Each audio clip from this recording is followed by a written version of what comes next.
बाक्सा जिल्लानि खाग्राबारियाव एनडीएफबीनि लेङाइ आफादगिरि जेरि फिखांनि नख'राव प्रमेला रानिया नुजाथिफैदों। साननैनि सिगां जेरि फिखांनि बिफाया रुंसारि जायो, नाथाय गोबां नाजासेयावबो न'आव फैनानै बिफानि जोबथि बिदाय होफैनो हायाखिसै जेरि फिखाङा, जायनि थाखाय नखरनि सुबुंफोरा दुखु फोरमायदों। बे जाथायाव बाक्सा जिल्ला डीसीखौ सोंखारिदों बारग' मन्त्रि प्रमेला रानि बिथाङा। बे जाथायखौ खौरां मोननानै बारग' मन्त्रि प्रमेला रानि बिथाङा खौरां लाफैयो आरो खौरांगिरिनि गेजेरजों बिटिआरनि मावफुं सोद्रोमा प्रमद बर'खौ सोंखारियो। बिथाङा बुंदों, दिल्लीयाव थांनानै आरएसएसनि आइथिङाव हमनानैसो प्रमद बर'आ बिटिआरनि सुक्तिखौ खालामना फैदों होननानै, जाय सुक्तिजों बर' समाजनि गासै मोन्थायखौ थेर बेथेर खालामबाय। हाग्रामा महिलारिनि जि थांखि आरो एनडीएफबीनि जायफोर थांखि, बे थांखिफोरखौ जाफुंसार होनायनि गुबै हेंथागिरियानो जाबाय प्रमद बर'। बिथाङानो सुक्ति खालामनानै हारिखौ फानदों होननानै खौराङाव फोरमायदों। आङो एनडीबी मोनसे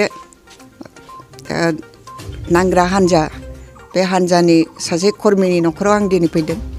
बिथाङा गावनि बिफाखौ नोरजिया जानाय थानाय समाव खनसेबाबो फैनानै खबर लानो बिथाङा हास्थायदोंमोन। बे हास्थायनायखौ बारे बारे डीसीनिफ्राय नाख'स खालामनाय जादों होननानै आं खोनानो मोन्दों। बेखौ खोनानानै आं जोबोद दुखु मोन्दों जे बिथांनि बिफाया माने बिथांखौ बिराद हास्थायनानै माने बाब्राब थैनानै थांबाय। दा बिथांनि जिउमाया जाहाथे सोरगोआव गावनि फिसाखौ नुयैनि दुखुआ जाहाथे सोरगोआव थाबाय थाया, सोरगोआव बिथाङा जाहाथे माने बिथांनि आत्माया जाहाथे गोजोनग्लायनायखौ मोनो, बिनि थाखाय आं इसोरनाव गिबियाव आरज गाबबाय। आरो दा आं रिकुवेस्ट खालामो जे डीसीआ बिथांखौ जाहाथे माने बेवहाय श्राद्ध खुंनो थाखाय जाहाथे बिथांनो बे माबाखौ होयो, क्षमताखौ होयो, माने सुबिदाखौ होयो।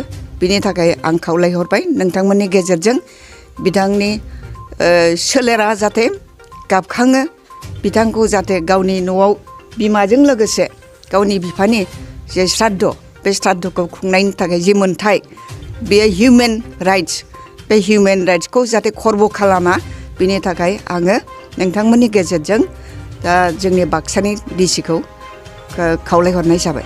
नांथाव जादों, बिराद दुखुनांथाव खौरां जे बिथांखौ बेबायदि गावनि बिफाखौ माने जोबथा मान होनोबो बिथांनो पारमिसन होआखिसै।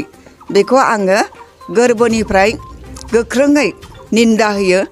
बेयो सासे अफिसारनि मावनायनि बिथोराव गोग्लैया, एक्टियाराव गोग्लैया। बे बिथांनि प्रति सिम्पेथिजों बेनो लास्ट रिचुवेल।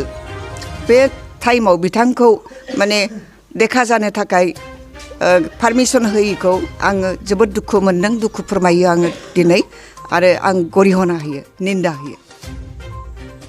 गोग्गो आदार जाग्रा सुबुंफोरनिसिम मोनसे गोजोनथाव खौरां। उदालगुरि जिल्लानि सिङाव थानाय मावरिया गामियाव मनाटिसा गावसुंथा हान्जानि सोद्रोमा हांमा ब्रह्म बिथाङा आसाम स्टेट रुरेल लाइभलिहुड मिशननि गेजेरजों खानस्रि हासार आरो गोबोर हासारजों दिहुनजानाय अर्गेनिक मैगं थाइगंनि गला बेखेवनाय जाबाय। गोग्गो मैगं थाइगं जाग्रा गोसो गुदुं बायग्रा सुबुंफोरा गाहायाव होनाय जानबुं नम्बराव जगाजग खालामनो हागोन। जानबुं नम्बरा जाबाय 8011748256। जानबुं नं 8011748256।